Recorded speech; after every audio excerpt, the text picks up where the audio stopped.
제가 보기에는 한 87세까지 살다가 죽는 게 제일 좋은 것 같아. 87세. 아주 딱 좋은 나이가 87세예요. 죽기 딱 좋은 나이가 87세 같아. 그거 넘었으면은 정말 안 보이고 안 들리고 불편해요.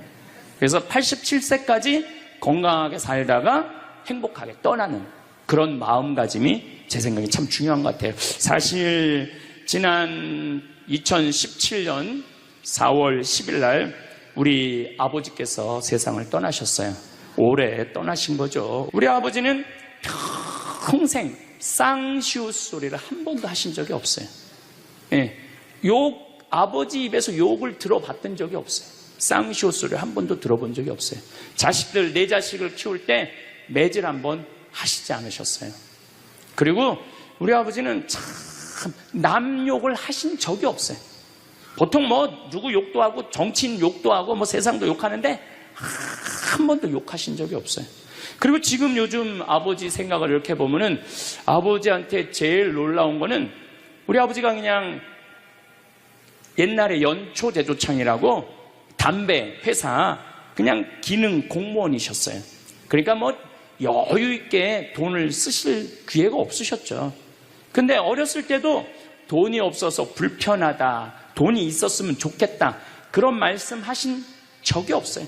그냥 월급 봉투 딱 어머니한테 던지면은 뭐 집이 어떻게 됐든 아무 상관하지 않으시고 당신 산에 다니시고 정말로 신선같이 사셨어요. 근데 아버님이 올 초에 2달 고생하시고 돌아가셨어요. 40년 동안 병원 한 번 안 가시다가 2달 전에 쓰러지셔서 병원에 모셨죠. 병원에 모셨는데 내가 우리 형제들한테 그랬어요. 우리 아버지 평생 자식만을 위해서 살았다. 가족만을 위해서 살았다. 오로지 정말로 사랑하는 가족을 위해서 투신하신 분이다. 우리 아버지 간병인한테 맡기지 말자. 우리가 4형제니까 우리가 모시자. 그래서 누나가 제일 위니까 누나가 이틀, 큰형 이틀, 둘째 형 이틀. 난 이제 장가 안 갔으니까 나는 하루. 그래서 우리 뭐 형제들은 전부 다 결혼하고 손자들이 전부 다 아들, 딸 이러니까 아이들이 다 돌아가면서 아버지 병간호를 했어요. 그야말로 자식들 품에서 돌아가셨죠. 자식들 품에서 돌아가셨어요. 근데 아버님이 이렇게 4월 10일 날 월요일 날 쓰러지셨는데 의사들이 심폐소생술 하겠느냐고 그랬을 때 우린 싫다고 그랬어요. 왜 마지막으로 돌아가시는 아버지 갈비뼈를 다 부러뜨려? 그 정도 쓰러졌으면은 87세에 그 정도 병이시면은 이제 돌아가실 때예요. 근데 많은 경우 돌아가실 때 심폐소생술 하게 돼 있어요. 근데 우리는 원하지 않았어요. 네 자식 다. 그리고 아버님이 이 골수염이라는 이 병을 앓으셨는데 좀 많이 아프신 병이에요. 마지막에. 그래서 내가 아버지 원도 한도 없이 마약 놔드렸어요. 모르핀. 왜 죽기 전에 아프면서 죽어야 돼? 마약. 그래서 조금만 아픈 기미만 보이면은 간호사한테 가갖고 마약 놔달라고, 모르핀 놔달라고. 여러분들 죽기 전에 하느님이 인간한테 준 최고의 선물이 뭔지 아세요? 마약이에요. 마약. 그래서 호스피스 병동에서 아플 때 진통제 놔드리는 거, 마지막 효도는 마약 많이 놔드리는 거예요. 그래서 우리 아버지 돌아가시기 전에 원도 한도 없이 마약하고 가셨어요. 원도 한도 없이. 네. 무슨 얘기냐면 부모하고 자식은 살아서도 좋고 죽어서도 좋아야 돼. 그런데 부모님이 10년 동안 똥오줌 싸고 치매 걸려갖고 지겨워. 부모님 찾아오지도 않았어. 그래갖고 부모님이 돌아가셨어. 그럼 자식이 땅을 치고 불효한 것에 대해서 울면서 통곡해. 그리고 돌아가셨는데도 부모님 먼 데다 모셔놔갖고 1년에 한 번, 2년에 한 번 가고 살아서도 안 좋고 죽어서도 안 좋은 거예요. 그러니까 여러분들은 살아서도 좋고 죽어서도 좋은 부모 자식 관계를 유지하려면 죽음에 대해서 생각을 많이 하셔야 돼. 죽음에 대해서. 여러분은 몇 살까지 살고 싶으신가요? 황창현 신부님께서는 87세까지 살다가 죽는 게 제일 좋은 것 같다고 하시는데요. 저는 나이 들어서 너무 오래 사는 것도 고통일 것 같습니다. 자식과 살아서도 좋고 죽어서도 좋으려면 죽음에 대해 잘 생각해야 합니다. 자식 또한 부모님이 돌아가시고 나서 불효한 것에 대해 울면서 후회하지 않을 수 있어야 합니다. 오늘 황창현 신부님께서는 죽었다가 다시 살아난 사람들 2,500명에게 들은 하늘나라의 경험에 대해 말씀해 주시는데요. 죽으면 끝일까요? 끝이 아닐까요? 영상 후반부에 있는 나이가 들어도 늙지 않는 비밀, 무병장수하는 7가지 장수 습관도 꼭 끝까지 들어보셨으면 좋겠습니다. 황창현 신부님의 행복 특강, 지금 바로 시작하겠습니다. 영상이 마음에 드신다면 구독, 좋아요, 알림 설정 부탁드립니다. 제가 지금 화의 도전이라는 주제로 강의를 하고 있습니다. 지금은 4차 산업혁명 시대에 들어서고 있다고 그래요. 도대체 4차 산업이 뭐냐? 1차 산업은 증기기관의 발명 이후부터 1차 산업에 1800년서부터 한 1900년대까지 이 와트라는 사람이 증기를 가지고 힘을 쓰면서부터 증기기관차, 증기기선, 배, 그 다음에 옷 짜는 것도 증기방적기, 뭐 이래갖고 영국에서 시작된 산업혁명을 1차 산업이라고 그래요. 그리고 2차 산업은 에디슨이 1905년에 발견한 전기. 이 전기, 이게 1905년에 에디슨이 발명한 거예요. 그래서 이 전기로부터 시작되는 것을 2차 산업이라고 그래요. 지금 우리는 이 전기의 혜택을 다 받고 살죠. 여러분들 전기 다리미, 그 다음에 세탁기, 냉장고, 텔레비전, 전기 아닌 게 하나도 없어요. 여기 계신 분들은 2차 산업의 혜택을 받고 사시는 분들이죠. 그런데 3차 산업은 컴퓨터, 인터넷, 특별히 스티브 잡스가 시작한 스마트폰, 이게 완전히 세상을 완전히 바꿔놓은 것 3차 산업이에요. 1차 산업 때는 안 태어났지만은 2차 산업, 3차 산업은 누리고 사시는 분들이에요. 그런데 지금은 무슨 시대로 들어서느냐 하면 4차 산업 시대로 들어서고 있어요. 4차 산업이라는 건 뭐냐면은 인공지능, 로봇, DNA 조작, 이런 이 완전히 새로운 세상이 펼쳐지고 있죠. 지금 1940년도에 태어나신 분들, 1940년에서 49년 사이에 태어나신 분들 손 들어보세요. 이분들이 제일 복잡한 세상 속에서 살아가는 거예요. 이게 너무 세상이 변하는 걸 다 누리고 살아가는 분들이 지금 1940년서부터 50년, 1950년, 60년에 태어난 분들이 2차 산업, 3차 산업, 심지어 4차 산업 시대까지 살고 있는 거예요. 1941년에 이제 내일 모레겠네요. 12월 8일 날 일본이 진주만을 습격을 해요. 그거를 여러분들은 무슨 전쟁으로 들었느냐면 대동아 전쟁으로 들었어요. 그거는 일본 입장이고, 일본이 대동아 전쟁이지 우리는 아무 상관없어요. 근데 우리는 대동아 전쟁에 내가 그때 고생했다고 그러는데 그건 일본의 속국의 입장이야. 그러니까 그 대동아 전쟁이라는 말 우리 쓰지 말아야 돼. 태평양 전쟁이겠지. 미국하고 일본하고 한 전쟁. 그 태평양 전쟁 속에서 태어나갖고 고생이란 고생은 다 한 분들이 지금 70대예요. 그 전쟁 끝나고 좀 난 줄 알았더니 6.25가 또 터졌네. 그래갖고 또 피난 가고 또 일사후퇴 겪으면서 고통 겪고, 전쟁 끝나고 난 다음에는 우리나라가 아프리카에 있는 웬만한 나라들보다 못 살았어요. 아프리카에 있는 웬만한 나라보다 못 살았어. 전쟁 끝나고 난 다음에 정말로 허리띠 졸라 매가면서 잘 살아보자고. 우리도 한번 잘 살아보자고. 그래갖고 너무 가난한 나라에서 올해 우리가 3만 달러를 넘어설 거라고 그래요.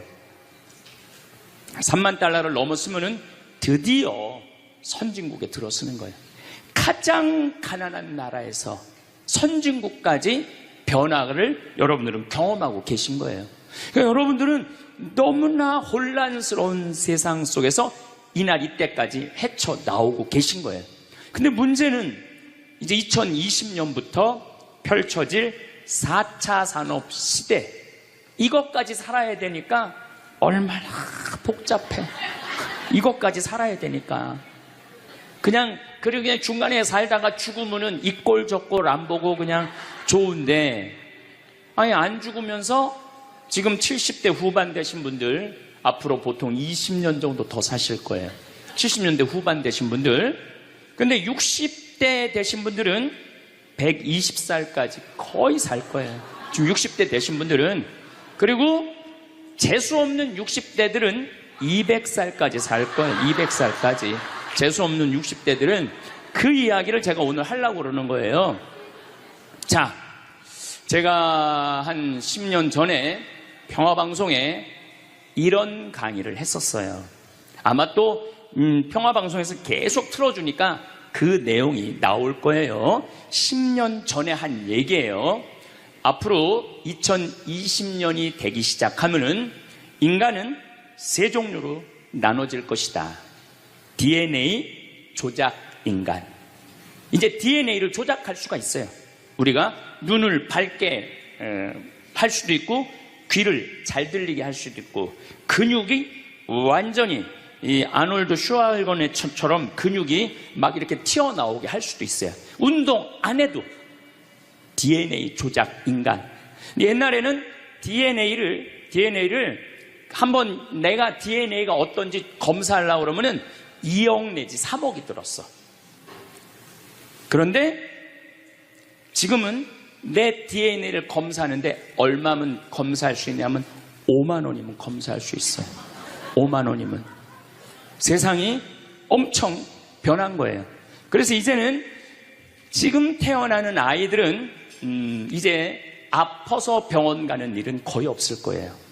미리 병원에서 전화를 해요. 너 요때쯤 심장마비가 올 DNA가 있다. 와서 고쳐라. 그럼 DNA 조작만 하면 심장마비가 넘어가는 거예요. 그러니까 안젤리나 졸리라는 미국의 영화 배우가 있어요. 2010년에 유방을 잘랐어요. 왜냐하면 DNA 검사를 해보니까 언니도 그렇고 엄마도 그렇고 유방암이 있는 거야. 본인도 유방암에 걸릴 확률이 있는 거야. 그러니까 미리 병을 예방을 하는 시대가 오는 거예요. 그게 DNA 조작 인간이에요. 근데 우리 교회는 그런 걸 절대 허락하지 않죠. 절대 허락하지 않는데 절대 현대인들은 할 거라는 거예요. 그 다음에 두 번째 인간은 어떤 인간이냐면 사이버 인간, 기계 인간이에요. 인공지능 로봇 인간. 그래갖고 이 인공지능 로봇 인간이 나오면은 안 그래도 1940년서부터 지금까지 복잡 다단한 세상을 살아왔는데 이제 로봇하고 같이 살게 되는 세상이 이제 곧 되는 거죠.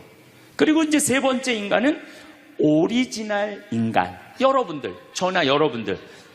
근데 누가 제일 떨어지느냐? 오리지널 인간이 제일 떨어질 거예요.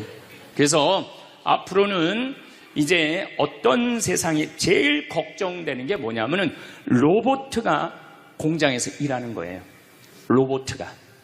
로봇가 공장에서 일을 하게 되면은 많은 노동자들은 일자리를 잃어버려요. 현재 몇 명 정도 일자리를 잃어버릴 걸로 예상을 하느냐면 8억 명 정도가 일자리를 잃어버린대. 8억 명. 그러니까 노동자의 4명 중에 1명은 일자리를 잃어버리는 거. 이거 보통 심각한 문제가 아니에요. 그래서 이제 웬만한 사람들은 공장에서 일할 수가 없어. 누가 다 일을 해?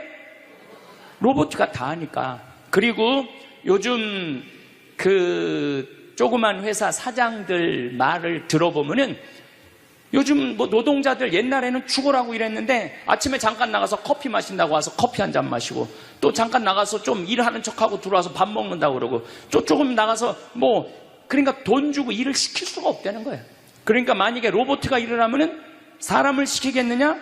로봇을 시키겠느냐? 당연히 로봇을 시키는 거죠. 그러니까 점점 사람이 일자리를 빼앗길 것이라는 거예요. 로봇을 쓰는 사장들은 돈을 어마어마하게 벌고 그런 자본이라든지 그런 능력이 없는 사람들은 무지무지하게 가난하게 사는 거예요. 이제 앞으로 여러분들이 5년 후, 10년 후에 볼 세상이 그렇다는 거예요. 그래서 요즘 세계적으로는 어떤 정치적인 시도를 하느냐 하면은 그럼 일자리 없는 사람들은 먹고 살아야 될 거 아니야. 사람인데. 그래서 로봇한테 세금을 매기는 거예요. 그래갖고 로봇가 만약에 일을 하면은 저 로봇한테 100만 원 세금을 매기는 거야. 그 로봇한테. 그래갖고 그 100만 원을 누구한테 줘? 일 못하는 사람한테 주는 거예요. 그게 기초생활 수급이라는 거예요. 기초생활 수급.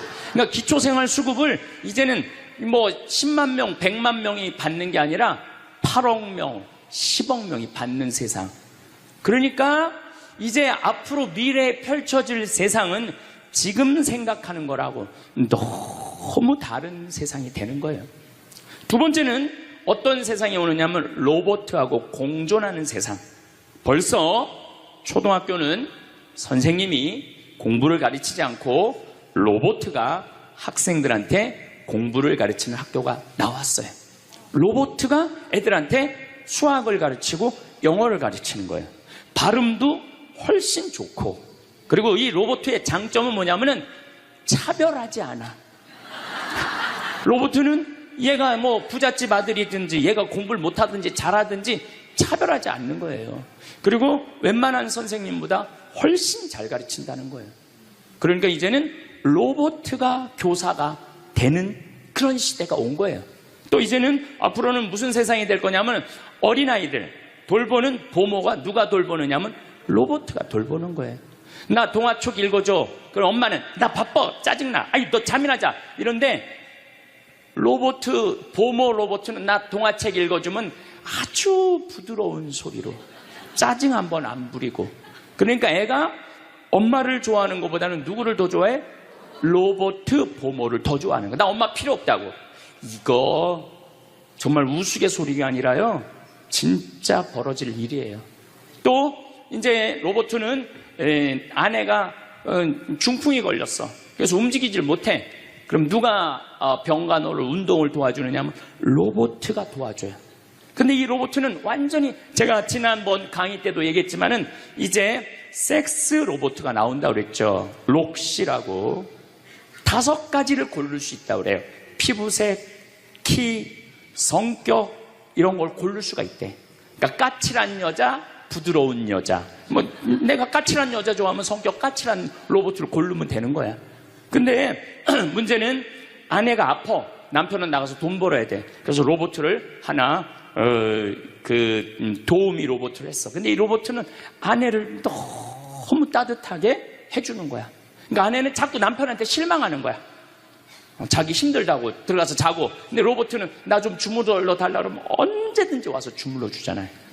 그러니까 남편한테 당신 나 필요 없다고, 나 이혼하고 싶다고. 그러니까 로봇하고 사람하고 혼동하는 세상이 오는 거예요. 로봇하고 사람하고. 그리고 더욱 2040년이 되면은 이 로봇가 감정까지 느껴. 사랑까지 할 수 있다는 거예요. 사랑까지. 아내 역할을 다 할 수 있는 세상이 온다는 거예요. 저 신부님 너무 앞서 나가는 거 아니야. 앞서 나가는 거 아니에요. 지금 미래 과학자들은 다 그런 세상이 온다고. 근데 이게 먼 미래가 아니라 바로 코앞에 와 있다는 거예요. 바로 코앞에 와 있다는 거예요. 3D 프린터기로 콩팥 만들 수 있어요. 간 만들 수 있어요. 요즘 시도하는 건 심장까지 만들어 갖고 이제 앞으로는 이제 여러분들이 이제 한 90살쯤 되면은 85살쯤 돼도 그럴지 몰라. 생일날 아버지 이번 생일에 아버지 간 좀 갈아드릴게요. 그래갖고 간 갈아주고, 내년에는 심장 갈아드릴게요. 심장 갈아주고. 그런 세상이 올 가능성이 굉장히 많아요. 그럴 세상이. 참 이게 오래 사는 게 2045년까지만 살면은 안 죽는다는 거예요. 2045년. 그러니까 내가 80살까지만 나도 살면 어떻게든지 버티면은 안 죽을 수 있다는 거. 80살까지만. 앞으로 펼쳐질 세상에 가장 걱정스러운 게 뭐냐면은 수명 연장이에요. 수명 연장. 여기 계신 분들 중에 아까도 말씀드렸지만은 100살, 120살, 정말로 재수 없으면은 200살까지 살 수 있는 분들이 많습니다. 실질적으로 많아요. 근데 여러분들 오래 사는 거 좋을까요? 내가 많은 분들이 오래 살기를 원해요. 안 죽는 걸 원해요. 근데 내가 만약에 앞으로 뭐 길게 안 보고 딱 120살까지 산다고 보면 내가 앞으로 67년 정도 더 살면은 120살 되거든요. 67년. 근데 내가 앞으로 67년 동안 사는 동안 불면증이 있어. 매일 밤마다 잠이 안 와. 67년 동안. 그 여러분들 좋을 것 같아요? 내가 정말로 마음 안에 미움이 너무너무 꽉 차 있어. 67년 동안 계속 미움 속에서 살아. 분노가 꽉 있어. 67년 동안 분노 속에서 항상 좌절감을 맛보고 있어. 우울하고 있어. 내가 우울해. 또 좋으래. 어떨 땐 좋을 땐 너무 좋고 싫을 땐 너무 싫고 그렇게 막 up and down 그러면서 앞으로 50년, 60년 사는 거 좋아요? 그렇게 성숙함이 없이 살 거면 그냥 지금 죽는 게 나아. 지금 죽는 게 나아요. 내가 앞으로 60년 동안 살면서 매일매일 감동하고 매일매일 행복하고 매일매일 감사하고 매일매일 사랑한다면은 앞으로 60년 사는 거 괜찮겠죠. 그런데 60년 내내 잠도 못 자고 미움 속에서 자식들 원망 속에서 외로움 속에서 배신 속에서 불행 속에서 오래 사는 거 좋아요? 적당한 나이에 죽는 거 내가 보기엔 그 축복이에요. 그래서 여러분들은 이제 나는 이 복잡한 세상 속에서 사는 것도 중요하지만 어떻게 죽을 거냐 이 시나리오를 잘 준비해야 돼요. 난 어떻게 죽을 거냐. 나는 생일날 애가 심장 갈아준다면 나 그거 필요 없다. 내 생일 선물로 그 심장 필요 없다. 그냥 나는 하느님이 주신 생명 그 수명 그대로 살다가 그냥 행복하게 떠날 거다. 그런 마음이 중요해요. 근데 우리가 성숙하지 못하면은 그냥 무조건 안 죽으려고만 용을 쓰는 거예요. 또 하늘나라에 대한 희망이 없는 사람들이 안 죽으려고 그러는 거예요. 아니 지금 있는 것보다 하늘나라 올라가면 훨씬 행복하면은 안 죽을 이유가 뭐 있어? 죽으면 되지. 그냥 사는 날까지 즐겁게 살다가 죽는 날 즐겁게 죽으면 되는 거예요. 이 훈련이 꼭 필요해요. 여러분들 이게 뭐 요즘 알고리즘 그러는데 그건 다 제쳐두고 내가 인생의 설계가 필요해. 나는 몇 살까지 살다가 더 이상 치료받지 않고 암이 걸리면은 안 갈고 그냥 안 갈고 간 안 갈고 신장 안 갈고 췌장 안 갈고 그냥 하느님 품으로 간다는 생각이 아주 중요하다는 거예요. 제가 보기에는 한 87세까지 살다가 죽는 게 제일 좋은 것 같아. 87세. 아주 딱 좋은 나이가 87세예요. 죽기 딱 좋은 나이가 87세 같아. 그거 넘었으면은 정말 안 보이고 안 들리고 불편해요. 그래서 87세까지 건강하게 살다가 행복하게 떠나는 그런 마음가짐이 제 생각에 참 중요한 것 같아요. 사실 지난 2017년 4월 10일 날 우리 아버지께서 세상을 떠나셨어요. 올해 떠나신 거죠. 우리 아버지는 평생 쌍시옷 소리를 한 번도 하신 적이 없어요. 예, 아버지 입에서 욕을 들어봤던 적이 없어요. 쌍시옷 소리를 한 번도 들어본 적이 없어요. 자식들, 내 자식을 키울 때 매질 한 번 하시지 않으셨어요. 그리고 우리 아버지는 참 남 욕을 하신 적이 없어요. 보통 뭐 누구 욕도 하고 정치인 욕도 하고 뭐 세상도 욕하는데 한 번도 욕하신 적이 없어요.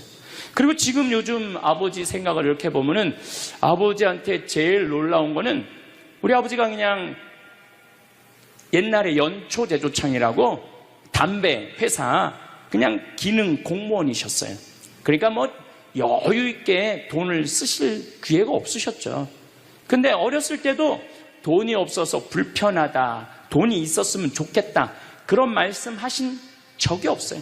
그냥 월급 봉투 딱 어머니한테 던지면은 뭐 집이 어떻게 됐든 아무 상관하지 않으시고 당신 산에 다니시고 정말로 신선같이 사셨어요. 근데 아버님이 올 초에 2달 고생하시고 돌아가셨어요. 40년 동안 병원 한 번 안 가시다가 2달 전에 쓰러지셔서 병원에 모셨죠. 병원에 모셨는데 내가 우리 형제들한테 그랬어요. 우리 아버지 평생 자식만을 위해서 살았다. 가족만을 위해서 살았다. 오로지 정말로 사랑하는 가족을 위해서 투신하신 분이다. 우리 아버지 병간호 간병인한테 맡기지 말자. 우리가 사형제니까 우리가 모시자. 그래서 누나가 제일 위니까 누나가 이틀, 큰형 이틀, 둘째 형 이틀. 난 이제 장가 안 갔으니까 나는 하루. 그래서 우리 뭐 형제들은 전부 다 결혼하고 손자들이 전부 다 아들, 딸 이러니까 그냥 아이들이 다 돌아가면서 아버지 병간호를 했어요. 그야말로 자식들 품에서 돌아가셨죠. 자식들 품에서 돌아가셨어요. 근데 아버님이 이렇게 4월 10일 날 월요일 날 쓰러지셨는데 의사들이 심폐소생술 하겠느냐고 그랬을 때 우린 싫다고 그랬어요. 왜 마지막으로 돌아가시는 아버지 갈비뼈를 다 부러뜨려? 그 정도 쓰러졌으면은 87세에 그 정도 병이시면은 이제 돌아가실 때예요. 근데 많은 경우 돌아가실 때 심폐소생술 하게 돼 있어요. 근데 우리는 원하지 않았어요. 네 자식 다. 그리고 아버님이 이 골수염이라는 이 병을 앓으셨는데 좀 많이 아프신 병이에요, 마지막에. 그래서 내가 아버지 원도 한도 없이 마약 놔드렸어요. 모르핀. 왜 죽기 전에 아프면서 죽어야 돼? 마약. 그래서 조금만 아픈 기미만 보이면은 간호사한테 가갖고 마약 놔달라고, 모르핀 놔달라고. 여러분들, 죽기 전에 하느님이 인간한테 준 최고의 선물이 뭔지 아세요? 마약이에요. 마약. 그래서 호스피스 병동에서 아플 때 진통제 놔드리는 거, 마지막 효도는 마약 많이 놔드리는 거예요. 그래서 우리 아버지 돌아가시기 전에 원도 한도 없이 마약하고 가셨어요. 원도 한도 없이. 네. 그 조금의 고통을 덜어주는 게 내가 보기에는 효도라는 생각이 들더라고요. 아버지 이렇게 쓰러졌을 때 생명 유지장치 하겠느냐고 의사들이 얘기를 하더라고요. 우리는 아무도 원하지 않았어요. 그냥 아버님 편안하게 보내드리고 싶다고. 왜? 우리 아버지는 참 행복하게 사셨어요. 자식들이 아버지를 너무너무 좋아하고 사랑하고. 그래서 뭐 효도를 뭐 원도 한도 없이 해드렸냐, 이럴 건 자신 있게 말씀 못 드리죠. 하지만 그래도 자식들이, 아버지, 손자, 손녀들이 할아버지 너무너무 사랑했기 때문에 편안하게 보내드릴 수 있었어요. 제가 작년에 왠지 우리 아버님한테 용돈을 많이 드리고 싶더라고요. 평생 돈 한번 넉넉하게 써보시지 못한 아버지한테 용돈 많이 드려야 되겠다. 그래서 제가 작년에는 이제 외부 강의, 한 달에 한 번 하면 한 번, 두 번 하면 두 번. 아버지가 무슨 돈을 이렇게 많이 주느냐고, 신부님. 아버지 원도 한도 없이 마음껏 써보시라고. 그래서 작년 한 해 내도 그전에는 조금씩 용돈 드리다 작년에는 그냥 막 이만큼씩 드렸어요. 아버지 원도 한도 없이 쓰시라고. 마음 안에 이런 마음이 있었어요. 한번 평생 마음껏 돈 한번 써보시지 못한 아버지 마음껏 돈 쓰시라고. 그랬다 뭐 1억을 드리거나 2억을 드린 게 아니야. 100만 원, 200만 원, 한 달에 300만 원 용돈 드린 거죠. 그러니까 아버님이 노인정에 그 노인 어르신들 밥 다 사고, 또 우리 자녀들이 그 23명인데 아버지한테 식사하러 가면은 아버지가 밥값을 다 냈대. 우리 누나가 항상 하는 얘기가 아버지 지갑에 항상 100만 원 있었대요. 그래갖고 얼마나 기분이 좋아. 아버지 돌아가셨을 때 노인정에서 그랬대요. 물주 세상 떠나서 어떻게 하느냐고 그랬대. 물주 세상 떠나서 어떻게 했느냐고. 아버님이 1년 동안 원관도 없이 즐겁게 사시다가 세상 떠난 거예요. 저는 효도도 나중에 한다는 건 다 거짓말이야. 효도하려면 언제 해야 돼? 지금 해야 돼, 지금. 부모님한테 돌아가시고 난 다음에 땅을 치고 통곡하는 거 다 소용없어요. 그냥 내가 지금 할 수 있을 때 최선을 다해서 효도하는 게 그게 효도라는 생각이 들더라고요. 어쨌거나 아버님은 쓰러지신 날 당신 스스로 걸어서 화장실 가셔서 아침까지, 그리고 오후 1시에 쓰러지셨어요. 그래갖고 밤 10시 41분에 돌아가셨어요. 근데 제가 아버지한테 그랬어요.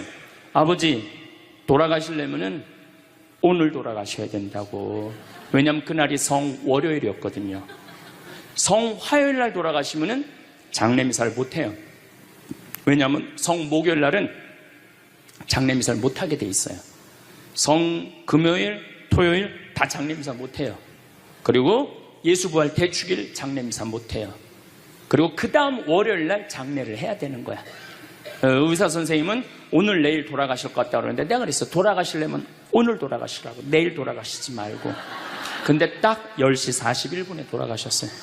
그래서 성수요일 날 아버님 장례 미사를 하는데 우리 수원교구에 주교님 4분이 다 오셨어. 얼마나 그게 영광스러워요. 주교님이 4분이나 오셨으니까. 왜냐하면 성주관이니까 주교님들이 외국에 아무도 안 나가시고 교구청에 다 계셨던 거야. 얼마나 좋아요. 주교님 4분이 다 오셔서 미사를 봉헌해 주시니 얼마나 축복된 아버지예요. 또 신부님들이 많이 오셔갖고 그 성당에 수원 정작 꽃매 성당인데 꽤 그래도 큰 성당인데 신부님들이 꽉 차갖고 젊은 신부들이 지하에서 미사를 봉헌했다는 거예요. 그것처럼 축복이 어디 있어요. 그냥 하루라도 더 살라고 용 쓰다가 화요일날 돌아가셨으면 7일장 하는 거예요. 7일장. 하루라도 더 살라고 용을 쓰셨으면. 근데 우리 아버지는 정말로 살아있을 때도 나한테 행복을 주시는데 떠나실 때도 행복하게 떠나시더라고요. 여러분들도 마찬가지예요. 여러분들도 살아있을 때도 행복하게 사시고 죽을 때도 행복하게 죽으세요. 괜히 안 죽으려고 이렇게 용 쓰고 저렇게 용 쓰다가 누워서 10년 동안 똥오줌 싸기 시작하면요, 그때부터는요 지옥이야, 지옥. 여러분들은 제일 좋은 거는 자다가 주무시다가 죽는 거예요. 그런데 갑자기 돌아가시면 자식들이 너무 힘들으니까 그저 3개월 정도 앓으시다가 돌아가시면은 자식이 이별할 시간을 주는 거예요. 자식이 이별할 시간 주는데 3개월이 넘었으면 그때부터 우리 아버지 언제 죽나. 내가 며칠 전에 들은 얘기예요. 멀쩡한 집에 딸 둘이 무당한테 가갖고 그랬대요. 우리 엄마 언제 죽느냐고. 그래서 무당이 그랬대요. 엄마가 지금 아프냐고.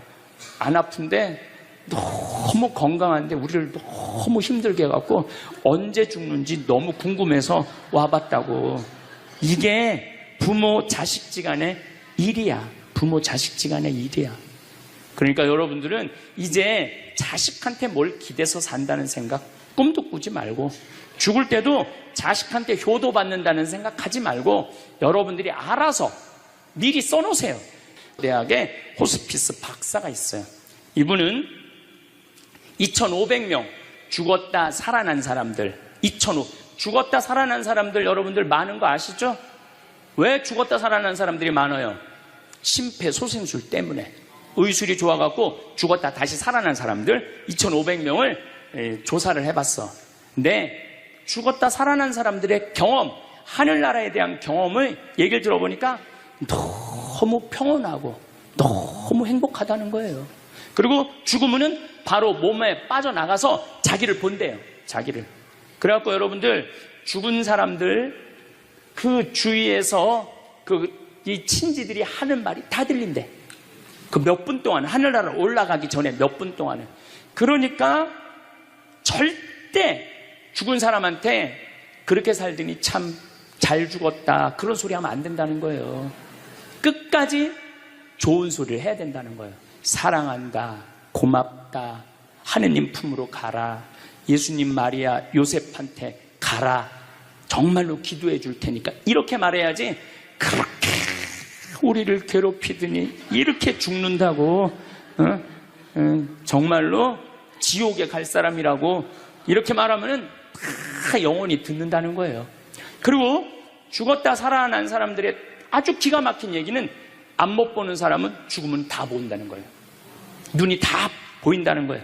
그게 그냥 하는 게 아니라 다시 살아 돌아와서 아무것도 못 봐.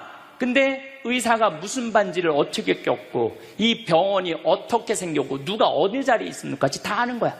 죽었다가 죽으면은 눈이 보이는 거야. 다리 없는 사람은 다리가, 자기 다리가 있다는 거예요. 듣지 못하는 사람은 듣고, 아픈 사람은 아픈 부위가 다 없어진다는 거야.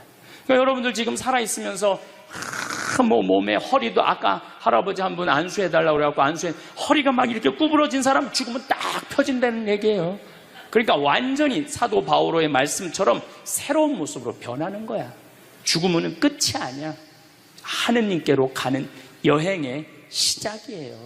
그러니까 죽는 거를 막 그냥 밀어내시지 마세요.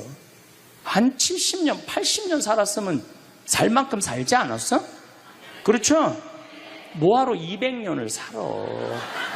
뭐하러 300년을 살아? 또 200년, 300년 사는 것도 좋아요. 그런데 정말로 감동 속에서, 행복 속에서, 사랑 속에서 200년, 300년을 살면 좋지. 근데 여러분들 한 200살 되면 여러분들하고 놀아줄 사람이 몇 명이나 될 것 같아? 200살 단 사람하고. 그 외로움 속에서 사는 거예요. 그래서 자연의 순리를 따르고 사는 게 가장 좋은 거예요. 자연의 순리를. 그래서 사는 만큼 살다가 떠날 때 이제 누구한테 간다고 생각하면 돼? 하느님, 아버지한테로 간다고 생각하면 돼. 그래서 죽는 게 결코 나쁜 게 아니에요. 저도 아버님을 보내드리면서 굉장히 슬펐죠. 하지만은 우리 아버지 너무너무 열심히 사셨고, 마지막에 우리 주교님들, 우리 사제들, 또 수많은 교우들이 기도 속에서 저는 아버지 하늘나라로 갔다고 생각을 해요. 또 아버지는 살아생전에 고향이 경상도 함양인데 어머니가 이미 가묘를 다 해놨어, 고향에다가. 근데 아버지는 고향에 가기 싫다는 거예요. 어머니는 고향에 가고 싶고, 죽으면은. 그래서 아버지는 나는 고향에 안 가. 어머니 왜 안 가냐고, 그 고향에 그 좋은 산소 써놓고 맨날 두 분이 간다 안 간다 그러시더라고요. 난 그 얘기를 들을 때마다 참 웃기더라고요. 왜 웃기냐면은 갔다가 모셔다가 묻는 건 우린데 본인이 간다고 가고 안 간다고 안 가. 우리가 모시는 대로 가는 거지. 근데 작년에 아버님이 굉장히 건강하셨어요. 올해 쓰러지시기 전에. 근데 아버님 말씀이 제 귀를 울리더라고요.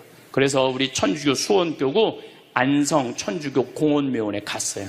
가고 우리 후배 신부님한테 제일 좋은 자리를 좀 봐줘라. 딱 갔는데 정말로 산소 자리가 좋더라고요. 그냥 양지 바른데 앞에 우리 아버지가 참 파란 걸 좋아하셨는데 그 아버님 내가 산소 자리 본데 앞에 파란 골프장이 쫙 보여. 얼마나 좋은지. 그래갖고 아무도 몰래, 우리 가족 아무도 몰래 내가 예약을 해놨어요. 그러니까 아버님 돌아가셨을 때 안성 천주교 공원묘 모셨죠. 아버님이 왜 고향에 가기 싫어하셨느냐면은 우리 큰할아버지, 둘째 할아버지가, 셋째 할아버지까지 있었는데 큰할아버지가 딸만 6을 낳았어요. 둘째 할아버지는 아들을 3을 낳았는데 둘째 할아버지, 첫째 아들이 우리 아버지야. 근데 1930년, 우리 아버지가 30년생이시니까 87세니까 그때는요, 장손집에 아들이 없으면 8살 이전에 큰아버지 집에 가서 양자로 자라야 돼. 아버지는 그랬던 거예요. 그래서 친어머니 아버지 밑에서 못 자라셨어. 그래 고향이 싫은 거야. 그래서 난 고향에 안 간다고.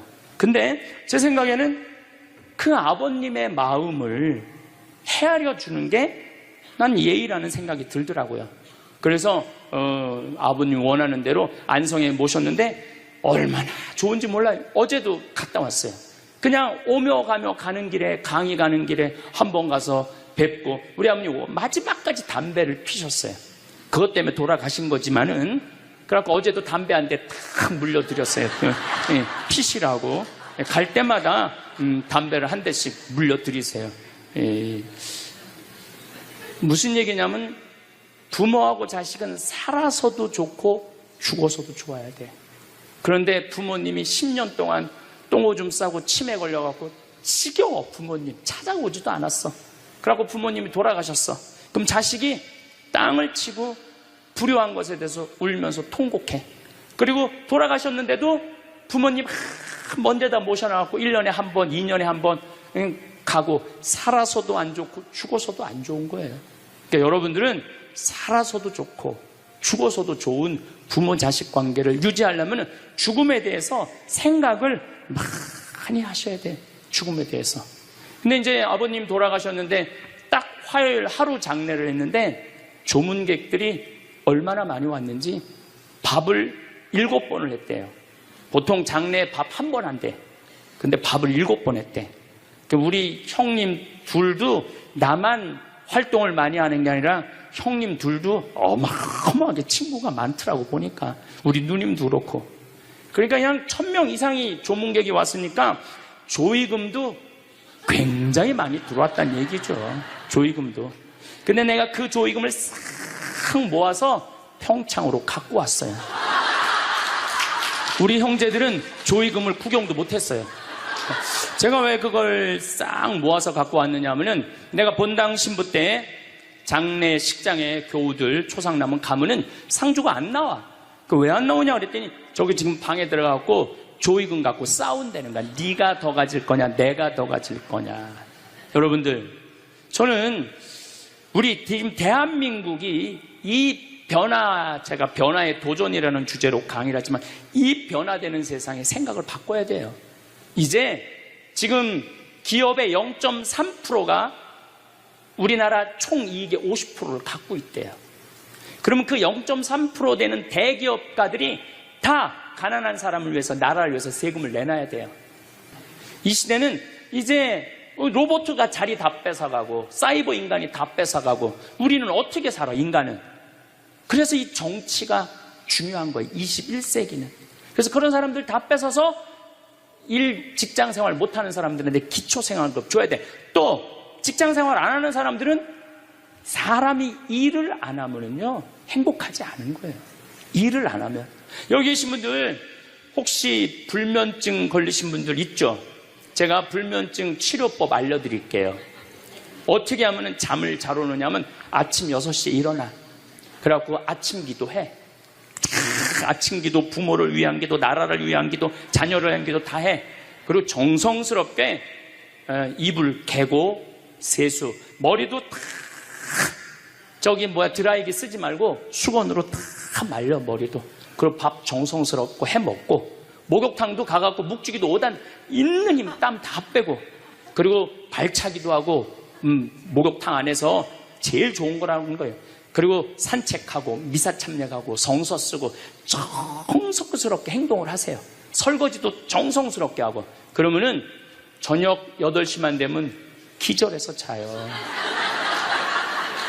여러분들이 하루 생활이 정성스럽지 않기 때문에 잠을 못 자는 거예요. 기절해서 자요. 저는 요즘 지금 목도 지금 특강을 너무 많이 해갖고 목이 쉬었는데, 요즘 이렇게 어제도 대전 강의 갔다 와서 7시만 되니까 막 눈알이 뒤집어지려고 그러더라고요. 눈알이. 그러면 자는 거예요. 근데 아무것도 안 하고 그냥 가만히 움직이지 않으면요 밤에 잠이 안 오죠. 당연히 잠이 안 오죠. 그래서 정성스럽게 사는 게 중요한 거예요. 어쨌거나 하여튼 아버님 그 조의금을 싹 갖고 왔어요. 평창에. 그래갖고 내가 우리 형제들한테 얘기했어요. 아버님 돌아가신 조의금은 어린아이를 위해서 쓸 거고, 어머님이 돌아가신 조의금은 노인분들을 위해서 쓸 거다. 그래서 이번에 잠비아에 에이즈 어린이 고아원 짓는데 아버님 조의금 보냈어요. 빈센트 병원에서 이번에 20명을 수술을 해줬는데 그 중에 2명 아버님 조의금으로 또 수술도 해주고 아직도 많이 남아있어. 아직도. 이제는 여러분들 떠날 때 자식한테 주고 떠나지 마세요. 세상에 주고 떠나세요. 어떤 세상에? 어렵고 힘들고 고통받는 사람들한테 주고 떠나세요. 그리고 미국이나 유럽은 보통 할머니들이 다 나 조의금 어디다 보내라. 어느 수도원에 보내라. 어느 고아원에 보내라. 어느 장애시설에 보내라. 다 그런다는 거예요. 대한민국 사람들만 죽을 때까지 이기적으로 죽는 거예요. 살아서도 이기적으로 살고 죽을 때도 이기적으로 죽는 거예요. 그래서 하여튼 우리 형제들은 조의금 구경도 못했어. 대신 내가 우리 형제들한테 보내준 선물이 있어요.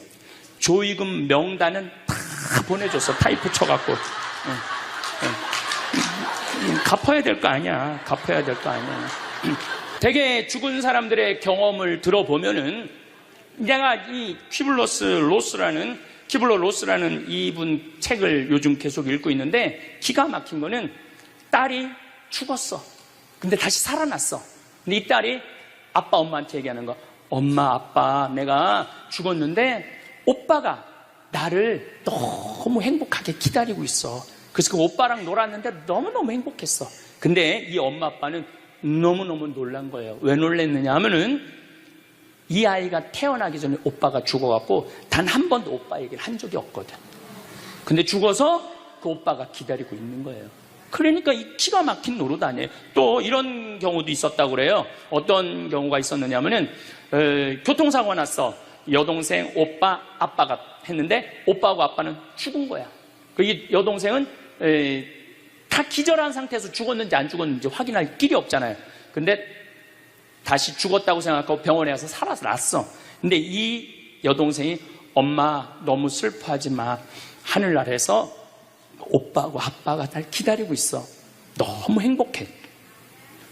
근데 얘는 오빠하고 아빠가 죽었는지 모르는 상태에 혼수 상태인데 그걸 아는 거예요. 근데 여기 특징 중에 하나는 죽어서는 살아있는 사람은 절대 못 본대요. 죽은 사람만 본다는 거예요. 죽은 사람만 하늘나라에서 본다는 거예요. 그래서 여러분들도 세상 떠나면은 하느님 기다리고 있고 너무 행복한 나라로 가는 거예요. 그러니까 죽음은 그 번데기가 이 알을 까고 자기 껍데기를 까고 나비가 되는 것처럼 지금보다도 훨씬 아름다운 세상으로 가는 게 죽음이에요. 이제 21세기는 안 죽는다고 100살을 사니 200살을 사느니 좋은 게 아니에요. 100살, 200살 동안 불면증, 우울증, 미움, 분노, 외로움, 심심함으로 사는 것보다 그냥 한 70, 87세까지 살다가 죽어갖고 행복하게 먼저 떠난 사람들하고 하느님 품에서 행복하게 사는 게 좋죠. 그래서 여러분들 이제 행복하게 살다가 행복하게 떠나셔야 돼. 그리고 제가 늘 말씀드리지만 나중에 행복하지 마세요. 언제 행복해? 지금 행복하세요. 지금. 나중에 돈 쓰지 말고 언제 써? 지금 쓰세요. 지금. 그리고 여기 있는 분들 지금 얼굴을 보니까 돈 쓸 수 있는 마지막 얼굴들이 많다니까. 마지막 얼굴들이 많아. 그리고 우리나라는 이제 드디어 3만 달러를 넘어서요. 선진국 대열에 들어서요. 선진국에 들었으면은 어르신들, 노인분들 연금 지금 20만 원에서 60만 원, 70만 원으로 다 올라가요. 그러니까 돈 없는 거 걱정하지 마세요. 여러분들이 엉뚱한 사기에만 안 당하면은 먹고 사는데 아무 지장 없어. 욕심만 안 부리면은 충분히 행복하게 살 수 있어. 그리고 이렇게 강의 따라다니면서 배우는 여러분들, 진리를 목말라 하는 여러분들은 앞으로 행복하게 사실 수 있으세요. 예. 인생의 주인공은 나야. 내 자식이 아니고 내 남편이 아니고 내 아내가 아니야. 내 행복은 누가 책임지느냐 하면 내가 책임지는 거야. 내가 지금 불행한 거는 남편 탓도 아니고 자식 탓도 아니고 누구 탓이야? 내 탓이야. 왜? 나를 위해서 쓰는 법을 배운 적이 없어. 나를 위해서. 버는 법은 배웠는데 쓰는 법을 배운 적이 없어. 본인들을 위해서 쓰세요. 자, 1960년대, 70년대는 열심히 살아야 돼. 너 정말로 아끼고 살아야 돼. 가난했을 때 얘기해요. 이제 3만 달러가 넘었을 때는 이제는 재밌게 살고 행복하게 살고 의미 있게 살고 나누고 살아야 돼. 언어가 이제는 바뀌어야 돼. 그래서 여러분들 정말로 이제는 의미 있고 재미있고 행복하게 생활하시길 바라겠습니다. 다음 시간은 의미 있고 재미있고 행복한 삶이 뭔지 제가 말씀드리도록 하겠습니다. 감사합니다. 여러분은 몇 살까지 살고 싶으신가요? 아무리 오래 살아도 건강하게 살지 못하면 소용없는 것이겠지요. 오늘은 무병장수하는 7가지 장수 습관을 말씀드리겠습니다.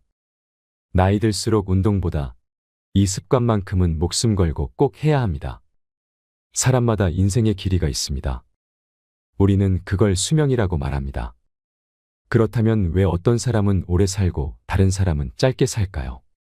2022년 노인 학회지에 발표된 연구에 따르면 실험 연구에 참가했던 사람 중에 긍정적이고 낙관적인 사람은 그렇지 않은 사람보다 90세 이상 살 가능성이 높았다고 발표했습니다. 다시 말해서 두려움과 걱정을 없애라는 말입니다. 사람들이 의외로 모르는 7가지 장수 습관.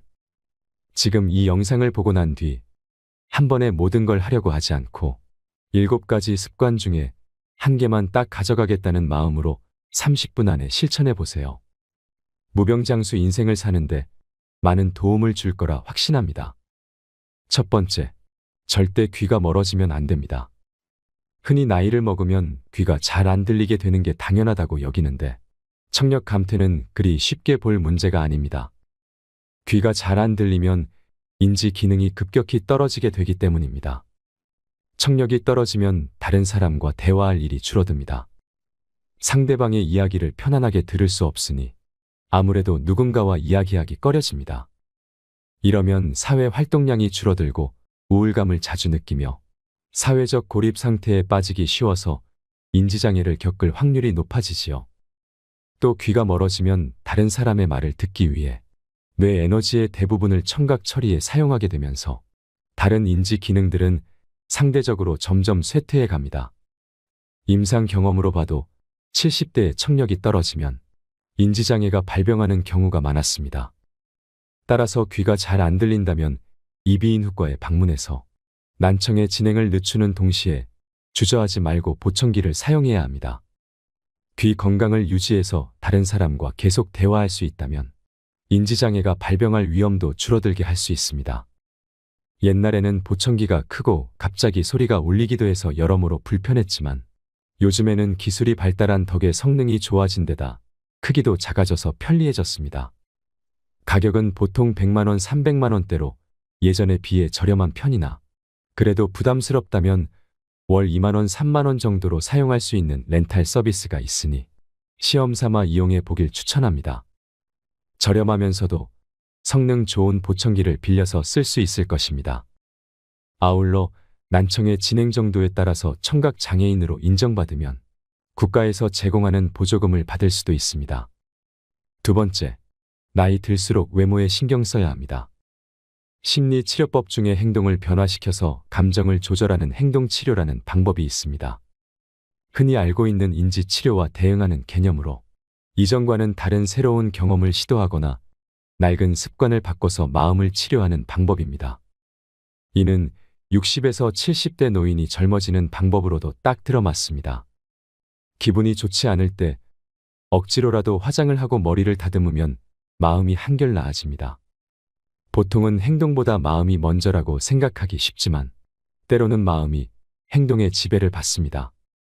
다시 말해 예쁜 옷을 입거나 보톡스로 주름을 펴는 등 외모에 신경을 씀으로써 감정까지도 조절할 수 있습니다. 따라서 고령자일수록 외모 관리가 중요합니다.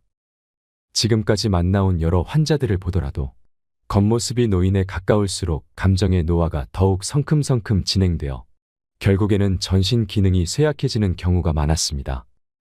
반대로 노인임에도 외모에 신경을 쓰는 사람은 대체로 건강합니다. 요양원에는 보통 출장 미용사가 정기적으로 찾아와서 커트와 파마 염색 등의 유료 서비스를 진행하는데 직원들에게 물어보면 이러한 서비스를 이용하는 사람들은 대체로 인지장애 단계가 낮고 진행 속도도 더디다고 합니다. 나 역시 인지장애를 앓고 있는 고령의 여성이 공들여 화장한 모습을 보면서 어딘가 모르게 생기가 넘치는 듯하다는 느낌을 여러 차례 받은 적이 있습니다. 나이든 여성이라면 화장을 하고 머리를 손질할 뿐 아니라 필러나 보톡스를 맞아서 피부를 젊게 유지하는 것도 정신 건강에 도움이 됩니다. 최근에는 가격이 상당히 저렴해져서 3에서 6개월에 한 번씩 30만, 40만 원 선이면 이용할 수 있습니다. 피부 관리를 받으면 확실히 눈에 띄게 주름이 펴지고 예뻐집니다. 나이가 들어도 주변 사람들에게 충분히 매력적으로 보일 수 있습니다. 아직도 우리나라에서는 이러한 안티에이징 시술을 반칙이라고 여기는 사람이 많습니다. 하지만 노후에는 어떤 일이라도 반칙으로 단정짓지 않는 사고방식이 중요합니다. 세 번째, 고기를 먹어야 합니다. 강연장에서 고령자일수록 고기를 먹어야 한다라고 말하면 열의 9은 콜레스테롤 수치가 걱정된다는 대답이 돌아옵니다. 이러한 걱정을 덜어주기 위해 여기서 확실하게 언급하건대 콜레스테롤이 몸에 해롭다는 말은 가짜 뉴스, 즉 잘못된 정보입니다. 오히려 노후에 건강하게 지내려면 콜레스테롤은 반드시 필요합니다. 애초에 콜레스테롤은 인간을 포함한 동물의 몸을 구성하는 지방의 일종입니다. 성호르몬과 세포막의 재료로서 생명체에게 없어서는 안 될 주요한 성분입니다. 그뿐 아니라 뇌에서 세로토닌을 운반하는 중요한 역할을 맡고 있습니다.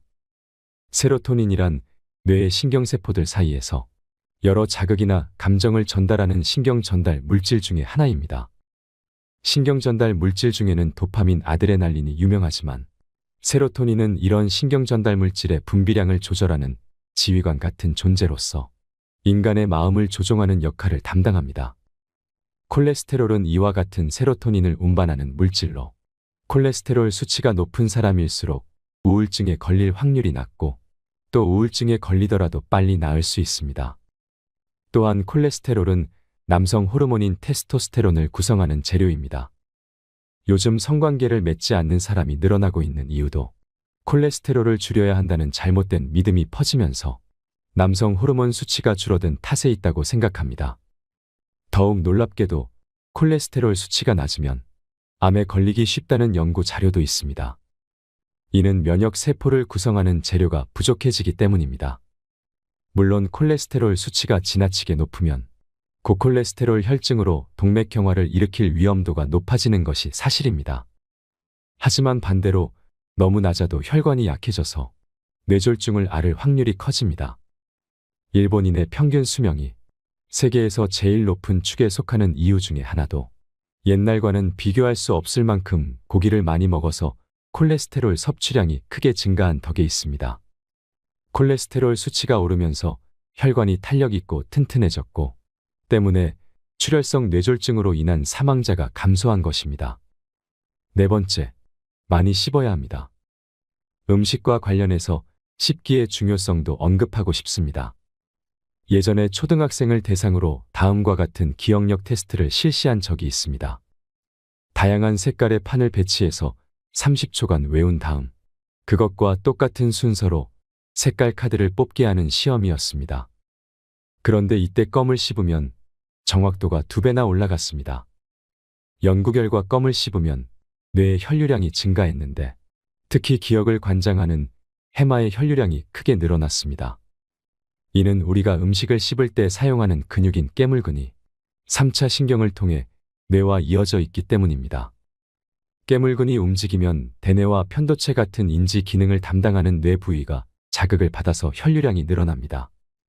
또 껌을 씹으면 치아를 감싸고 있는 치근막에도 압력이 전달되는데 이 역시 뇌와 이어져서 뇌를 자극하고 활성화합니다.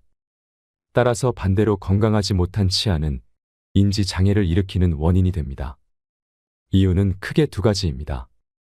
첫째, 씹는 횟수가 줄어들면 뇌로 가는 자극이 감소해서 인지 기능이 떨어지게 되기 때문입니다.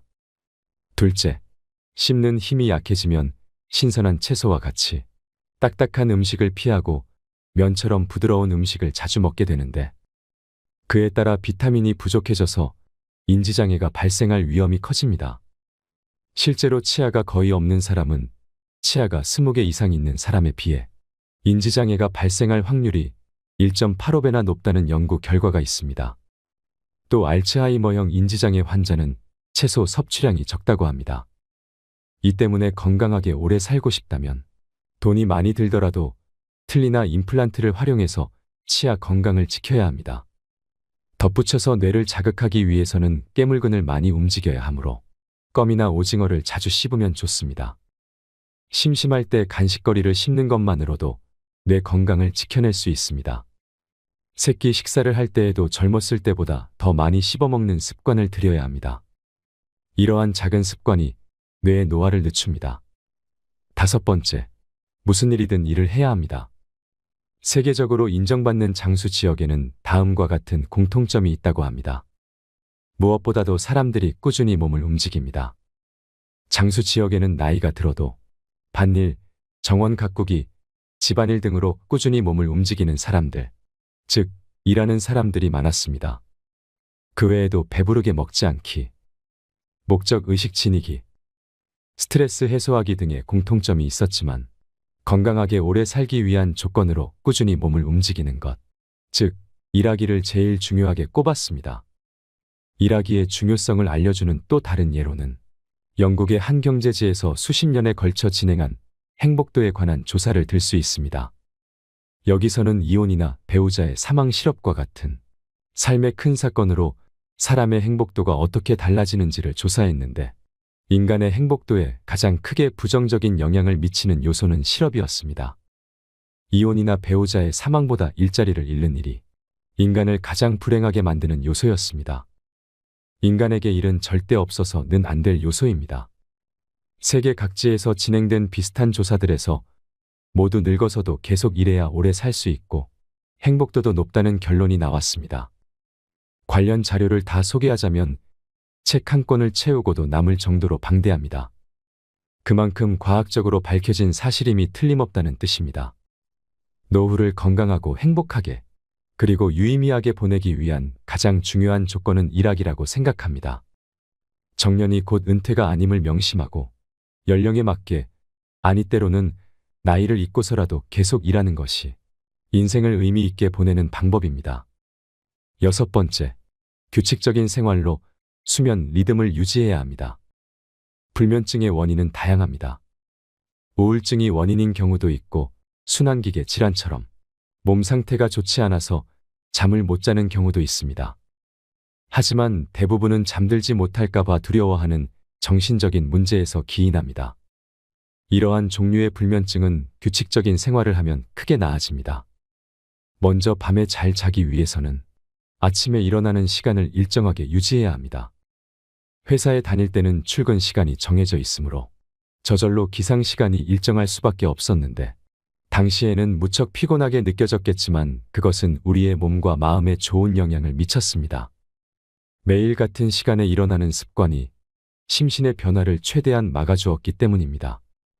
그러나 은퇴 후 그럴 필요가 없어서 기상 시간이 들쑥날쑥하게 되면 세로토닌과 같은 신경 전달 물질의 분비가 줄어들고 세로토닌이 부족해지면 수면을 유도하는 멜라토닌이 줄어들어 수면 장애를 겪기 쉽습니다.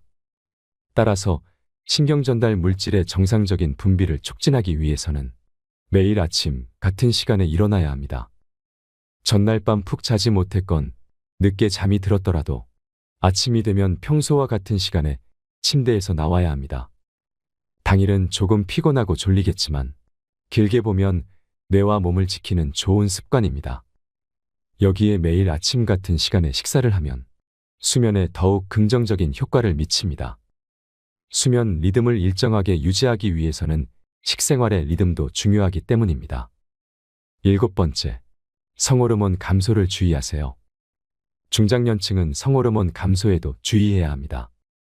나이를 먹으면 남성은 남성 호르몬이, 여성은 여성 호르몬이 줄어듭니다. 남자든 여자든 모두 중성화된다는 말입니다. 성호르몬 감소는 우리의 몸과 마음의 변화를 일으킵니다. 이로 인한 갱년기 장애는 주로 여성에게서 나타난다고 알려져 있지만 사실 남성에게도 갱년기 장애가 찾아옵니다. 갱년기 장애가 오면 자율신경계의 이상으로 온몸에 다양한 증상이 나타납니다. 피로감, 권태감, 울화증, 다한증, 두근거림, 잔뇨감, 어깨 통증, 관절통 등 이것이 다 성호르몬 균형이 깨지면서 나타나는 증상입니다. 특히 갱년기에는 남녀할 것 없이 마음의 병을 호소하는 사람이 늘어납니다. 우울증 진단을 받은 사람은 보통 여러 가지 갱년기 질환을 함께 앓는 경우가 많습니다. 미국과 유럽에서는 성호르몬이 감소하면 호르몬 보충요법을 받는 것이 일반적이며 보험도 적용됩니다. 하지만 우리나라에서는 부작용을 우려해서인지 남녀 모두 이를 선호하지 않습니다. 나는 여성이든 남성이든 호르몬 보충요법을 적극적으로 이용을 권장합니다.